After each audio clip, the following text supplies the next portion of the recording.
ఆమోసు 5:14 మీరు బ్రతుకునట్లు కీడు విడిచి మేలు వెదకుడి. అలాగు చేసిన ఎడల మీరనుకున్న చొప్పున దేవుడును సైన్యముల కధిపతియునగు యెహోవా మీకు తోడుగా నుండు. 16:22 అటువలే మీరును ఇప్పుడు దుఃఖపడుచున్నారు గాని మిమ్మును మరల చూచెదను. అప్పుడు మీ హృదయము సంతోషించును, మీ సంతోషమును ఎవడును మీ యొద్ద నుండి తీసివేయడు.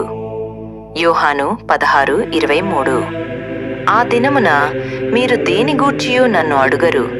మీరు తండ్రిని నా పేరిట ఏమీ అడిగినను ఆయన మీకు అనుగ్రహించునని మీతో నిశ్చయముగా చెప్పుచున్నాను.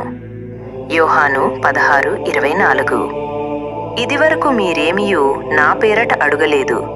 మీ సంతోషము పరిపూర్ణమగునట్లు అడుగుడి, మీకు దొరకును. యోహాను 15:18 లోకము మిమ్మును ద్వేషించిన ఎడల మీకంటే ముందుగా నన్ను ద్వేషించెనని మీరెరుగుదురు.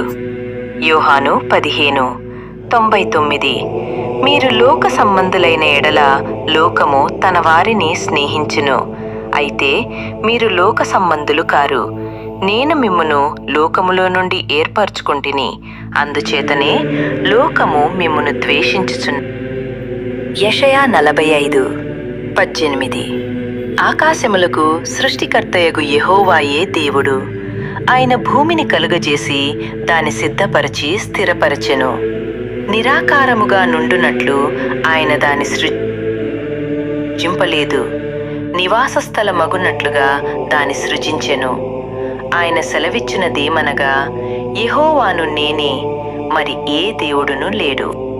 సామెతలు 12:11 తన భూమిని సేద్యపరుచుకుని వానికి ఆహారము సమృద్ధిగా కలుగును. వ్యర్థమైన వాటిని అనుసరించువాడు బుద్ధిలేనివాడు.